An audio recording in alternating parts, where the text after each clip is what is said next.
कभी कभी इंसान इतना ज्यादा मतलबी हो जाता है कि वो सही और गलत का अंदाजा ही भूल जाता है। आज इस वीडियो में हम बात करेंगे पटेल फैमिली केस के बारे में। इस फैमिली में घर के जो मुखिया थे वो थे नरेन भाई पटेल, उनकी धर्म पत्नी शारदा बहन पटेल और इन दोनों के 2 बच्चे थे, वो भी इन्हीं के साथ इसी घर में रहा करते थे। बेटे का नाम था जिगर पटेल और बेटी का नाम था किन्नरी पटेल। जिगर पटेल की शादी हो चुकी थी, उनकी धर्म पत्नी थी, उसका नाम था मधु बहन पटेल और जिगर और मधु की एक छोटी बेटी भी थी जिसका नाम था माही पटेल। नरेन भाई पटेल एक बिजनेसमैन थे, उनका अहमदाबाद में स्टील और आयरन का बड़ा कारोबार था। उनका बेटा जिगर भी पिताजी के कारोबार में उनका हाथ बटाता था। वहीं नरेन भाई ने अपनी बेटी किन्नरी पटेल को भी खूब पढ़ाया लिखाया था, वो भी दांतों की डॉक्टर थी, यानी एक डेंटिस्ट थी। इनकी बेटी किन्नरी पटेल एक हॉस्पिटल में काम करती थी और उसकी जो भाभी थी मधु, वो भी एक डेंटिस्ट थी, वो भी हॉस्पिटल में काम किया करती थी। कुल मिलाकर कहा जाए तो इनका पूरा परिवार काफी संपन्न और पढ़ा लिखा था। ये पूरा परिवार एक ही साथ एक ही घर में हंसी खुशी रहते थे और इनके घर में किसी चीज की कोई भी कमी नहीं थी। साल 2018 में इनके बेटे 34 साल के जिगर पटेल की तबीयत अचानक खराब रहने लग गई। उनको दौरे पड़ने लगे, आंखों से धुंधला दिखाई देने लगा और बहुत ज्यादा उनको कमजोरी भी शरीर में महसूस होती थी। साथ में उनके पेट में दर्द भी रहता था। इस वजह से जिगर ठीक से कुछ खा नहीं पाता था, जिसकी वजह से उसका वजन भी तेजी से गिरने लगा। इसके बाद में इनकी फैमिली जिगर को अहमदाबाद के सबसे बड़े हॉस्पिटल में जाकर उसके सारे टेस्ट करवाते हैं, लेकिन टेस्ट में निकलता कुछ नहीं है। डॉक्टर 10 दिन की दवाई जिगर को देता है और कहता है कि आप ये दवाई खाइए, घर पे आराम करिए और आपको कोई बीमारी नहीं है, जल्दी आप ठीक हो जाओगे। अब धीरे धीरे वक्त गुजरता जा रहा था, लेकिन जिगर के ऊपर कोई भी दवाई असर नहीं कर रही थी। दिन प्रतिदिन जिगर की तबीयत और ज्यादा खराब होने लगी। उसका वजन लगातार कम हो रहा था और बहुत ज्यादा कमजोर भी हो चुका था। उसको चलने फिरने में भी दिक्कत महसूस होने लगी। इसकी वजह से जिगर एक बोतल के अंदर ग्लूकोज का पानी भर के रखता था। थोड़ी थोड़ी देर में वो पानी पीता था ताकि उसको कुछ एनर्जी मिल सके और वो अच्छे से चल फिर सके। अपने बेटे की हालत देख के घर वाले बहुत ही ज्यादा चिंतित हुए और जिगर को अहमदाबाद के सभी बड़े हॉस्पिटल में ले जाने लगे। जब एक डॉक्टर से उसका इलाज नहीं हो रहा था तो दूसरे के पास ले जाया करते थे। दूसरे से जब इलाज नहीं हो रहा था तीसरे के पास ले गए। ऐसे करते करते उन्होंने अहमदाबाद के 3 हॉस्पिटल में जिगर के सारे टेस्ट करवाए और 5 से भी ज्यादा डॉक्टर से जिगर को दवाई दिलवाई, लेकिन कोई भी डॉक्टर जिगर की बीमारी पकड़ नहीं पा रहा था और उसके सारे टेस्ट नॉर्मल आ रहे थे। ऐसे करते करते 8 महीने का समय गुजर जाता है। जिगर ठीक होने के बजाय और ज्यादा बीमार होता जा रहा था। शरीर से बहुत ज्यादा वो कमजोर हो चुका था। उसको चलने फिरने में कठिनाई होने लगी। आंखों से उसको बिल्कुल ही धुंधला दिखाई देना शुरू हो गया। अब दिन आता है 4 मई 2019 का। इनका जो पूरा परिवार है वो गाड़ी लेके नरेन भाई के बड़े भाई के घर पे चले जाते हैं। इनका भाई पाटन जिले में ही रहता था। इन लोगों ने प्लान बनाया कि वो अपने पुश्तैनी गांव जाएंगे और जिगर की तबीयत के लिए कुल देवी की वहां पर जाकर पूजा करेंगे। इनका पुश्तैनी गांव कलाना है जो राजकोट के धिरोजी जिले में पड़ता है। अब 5 मई को ये लोग सुबह जल्दी खड़े हो जाते हैं क्योंकि इनको कुल देवी की पूजा के लिए अपने पुश्तैनी गांव जाना था। लेकिन उस दिन सुबह ही जिगर को फिर से दौरा पड़ना शुरू हो गया। जिगर अपना ग्लूकोज का जो पानी है वो पीता है ताकि उसको थोड़ी एनर्जी मिल जाए। उसी समय जिगर की बहन किन्नरी पटेल भी वहाँ पे मौजूद थी। वो अपने भाई को एक दवा खाने के लिए देती है कि भैया आप ये दवा ले लीजिए, इससे आपको आराम मिलेगा। लेकिन जिगर का कुछ भी खाने का मन नहीं था। वो घर वालों को हॉस्पिटल चलने के लिए कहता है और दवा खाने से मना कर देता है। इसके बाद में बहन के बार बार जिद करने के बाद में जिगर वो दवा खा लेते हैं और उसके बाद में उसकी तबीयत लगातार और भी ज़्यादा ख़राब होने लग गई। तो घर वाले उसे हॉस्पिटल ले जाने के लिए जब गाड़ी के पास जाते हैं तो उन लोगों को वहाँ पे गाड़ी की चाबी नहीं मिलती है। इधर उधर सब जगह उन्होंने देख लिया, लेकिन उनको कार की चाबी कहीं नहीं मिलती है। उसके बाद में कैब को बुलाया जाता है और जल्दी जल्दी जिगर को वो लोग हॉस्पिटल लेकर पहुँचते हैं। हॉस्पिटल पहुंचने के बाद में डॉक्टर जब जिगर को चेक करते हैं तो वो घर वालों को बताते हैं कि जिगर अब इस दुनिया में नहीं रहा, उसकी मौत हो चुकी थी। ये बात सुन के उनके घर वाले सकते में आ जाते हैं। उनका 34 साल का इकलौता बेटा अपने पिता की गोद में ही दम तोड़ देता है और वो लोग कुछ नहीं कर पाते हैं। जिगर काफ़ी महीनों से बीमार था, कुछ खाता पीता नहीं था, इसलिए डॉक्टर ने बताया कि उसका हार्ट फेल हो गया, उसकी मौत हो गई। उसके बाद में जब घर वालों को डॉक्टर पोस्टमार्टम करवाने की सलाह देती है कि उसकी मौत का कारण पता चल जाएगा, आप लोग पोस्टमार्टम करवा लीजिए, तो घर वाले मना कर देते हैं कि वो काफ़ी महीनों से वैसे ही बहुत ज़्यादा तकलीफ में था, तो अब उसको और तकलीफ नहीं देना चाहते हैं। इसके बाद में पूरा परिवार मिलके जिगर का अंतिम संस्कार कर देते हैं। पटेल फैमिली ने अपना इकलौता बेटा खो दिया था और मधु ने अपना पति और छोटी सी बच्ची माही ने अपना पिता खो दिया था। इस फैमिली के ऊपर मानो दुखों का एक पहाड़ सा ही टूट पड़ा था। जैसे तैसे करके इस फैमिली ने खुद को संभालने की कोशिश की थी।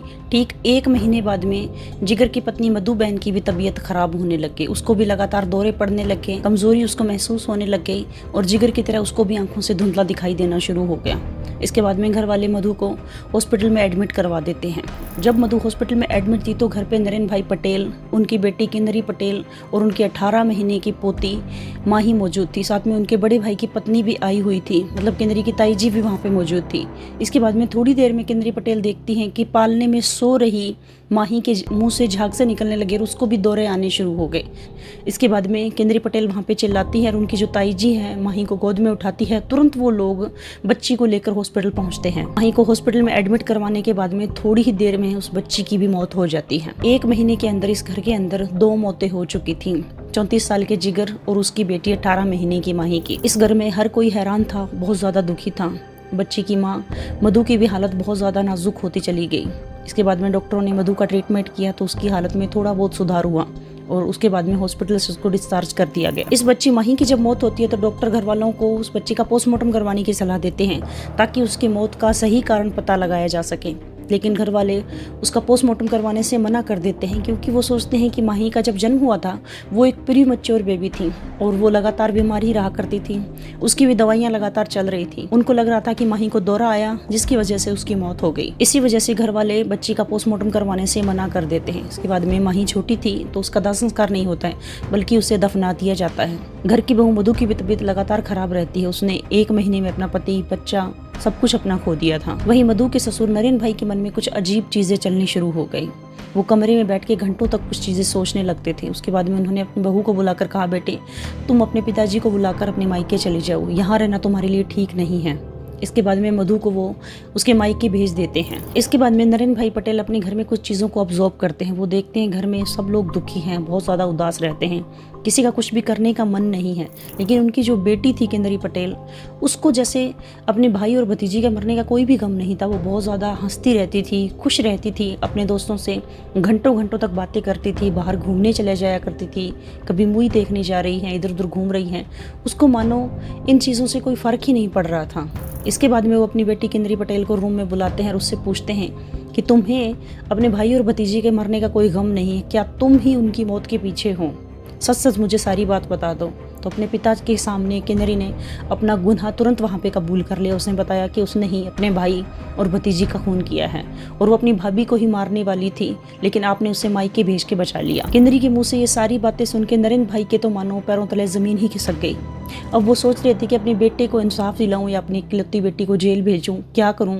उनका दिमाग पूरी तरीके से ब्लैंक हो चुका था, वो कुछ सोच नहीं पा रहे। इसके बाद में काफी सोचने समझने के बाद में नरेन भाई ने फैसला किया कि वो अपने बेटे को इंसाफ दिलाएंगे। वो खुद पुलिस स्टेशन जाकर अपनी बेटी केंद्री के खिलाफ कंप्लेन दर्ज करवाते हैं। उसके बाद में पुलिस उनके घर पे आती है और केंद्री पटेल को उठा लिया जाता है। इसके बाद में केंद्री पटेल पुलिस को सारी स्टोरी बताती है कि वो शुरू में तो अपने भाई से बहुत छोटी थी तब प्यार करती थी, बड़ा होने के बाद में उसके भाई को ही सब लोग पूछ के काम करते थे, उसको ज़्यादा इंपॉर्टेंस दी जाती थी और मुझे सब लोग इग्नोर करते थे। घर में मेरी बिल्कुल भी कदर नहीं थी, सब लोग जिगर से ज़्यादा प्यार करते थे क्योंकि उसने पिताजी का सारा बिजनेस कामकाज संभाल लिया था, तो हर फैसला उसी से पूछ कर किया जाता था, जबकि मुझे कोई गिनता ही नहीं था। लेकिन दोस्तों रियलिटी में ऐसा कुछ भी नहीं था। ये सारी केंद्री के दिमाग की उपज थी। नरेन भाई पटेल अपनी इकलौती बेटी से बहुत ज़्यादा प्यार करते थे। उससे उन्होंने कहा, तुम जो बनना चाहती हो, जो तुम करना चाहती हो, वो तुम्हारी मर्जी है, वो तुम करो। और डॉक्टर बनना चाहती थी, उसकी पढ़ाई लिखाई सारी नरेन भाई ने करवाई। इसी के साथ केंद्री पटेल की नज़र नरेन भाई की प्रॉपर्टी पे भी थी। उसके पता है पिताजी के पास बहुत ज़्यादा प्रॉपर्टी है, पैसा है। अगर वो भाई और भाभी भतीजी तीनों को रास्ते से हटा दे तो इकलौती उनकी प्रॉपर्टी पे वो मज़े कर सकती हैं, अपनी पूरी लाइफ को एंजॉय कर सकती हैं। दोस्तों केंद्री पटेल एक डॉक्टर थी, इसलिए उसे सारे केमिकल की नॉलेज थी। उसको पता था कौन सा स्लो पॉइजन अपनी फैमिली को वो दे सकती हैं जिससे धीरे धीरे उनकी मौत हो जाए, वो पकड़ी भी ना जाए। इसलिए उसने गूगल पर काफ़ी ज़्यादा सर्च किया, इसके बारे में रिसर्च की और उसने एक पौधे के ऐसे बीज निकाले जो स्लो पॉइजन की तरह काम करता है। उसके बाद में एक रिक्शे वाले को पैसे देकर उसने वो गांव से बीज मंगवाए और इन बीजों को पीस कर वो अपने भाई को पानी में मिलाकर पिलाना उसने शुरू कर दिया। जब भी जिगर ऑफिस से घर आता था तो केंद्री उसके लिए पानी लेकर सबसे आगे खड़ी हो जाती थी। जब जिगर वो पानी पीता था तो उसकी तबीयत उसकी वजह से खराब रहने लग गई, तो वो अपने भाई को बोलती थी ग्लूकोज का पानी पिया करो जिससे तुम्हारी तबीयत अच्छी हो जाएगी। लेकिन ग्लूकोज के पानी में ही वो बीज मिला दिया करती थी जिससे जिगर बार बार पिया करता था और उसकी तबीयत और ज्यादा बिगड़ती चली गई। लगातार 8 महीने बीमार रहने के बाद में जब जिगर की मौत नहीं हो रही थी तो केंद्री से सब्र नहीं हुआ। उसे लगा कि ऐसा कोई अब जहर वो उसको दे सकती है जिससे रिपोर्ट में भी कुछ ना आए, पता भी ना चले और तुरंत जिगर की मौत हो जाए। उसने गूगल के ऊपर सर्च करना शुरू किया। उसको पोटेशियम साइनेट के बारे में पता चला, जो थोड़ी सी भी मात्रा में किसी को खिला दिया जाए तो तुरंत उसकी मौत हो जाती है। तो केंद्री ने उधर उधर केमिकल के बारे में पता किया, लेकिन वो इजीली अवेलेबल नहीं होता है। लेकिन कुछ ज्वेलर सोना चमकाने के लिए साइनाइड को यूज करते हैं। तो उसने मार्केट में जाकर एक ज्वेलर से दोस्ती की और उसको बताया कि अपने एक कस्टमर के सोने के दांत लगाने हैं तो मुझे कुछ साइनाइड की जरूरत है, तो मुझे दे दोगे? तो ज्वेलर ने थोड़ा सा साइनाइड उसको दे दिया। उसके बाद में किन्नरी वो साइनाइड लेकर घर पे आती हैं और मार्केट से कुछ कैप्सूल खरीद के लाती है। उसके अंदर उस साइनाइड को भर के अपने पास रख लेती हैं।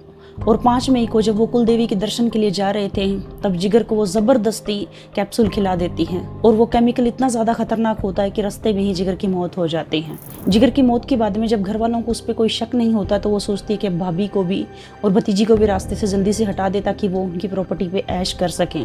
उसके बाद में उसने वो बीज वाला पानी अपनी भाभी को देना शुरू कर दिया। उसकी भाभी की भी तबीयत खराब रहने लग गई और एक दिन जब उसकी भाभी की तबीयत बहुत ज़्यादा ख़राब थी, उसको हॉस्पिटल में एडमिट करवा दिया गया। तो छोटी सी बच्ची, उसकी 18 महीने की बच्ची जब पालने में थी तो ज़बरदस्ती उस बच्ची के मुंह में साइनाइड वाला कैप्सूल ठूस देती है और वो फूल सी बच्ची उस केमिकल को सह नहीं पाती है, तुरंत ही उसकी मौत हो जाती है। दोस्तों, अगर नरेन भाई को अपनी बेटी पे शक नहीं होता, वो सही समय पे अपना दिमाग यूज़ नहीं करते तो मधु को वो भी साइनाइड देकर अब तक मार चुकी होती। इसके बाद में किन्नरी पटेल के ऊपर केस चलता है और उसको उम्र कैद की सज़ा सुना दी जाती है। और दोस्तों, भी बताया जा रहा है कि किन्नरी पटेल जमानत के ऊपर बाहर घूम रही हैं।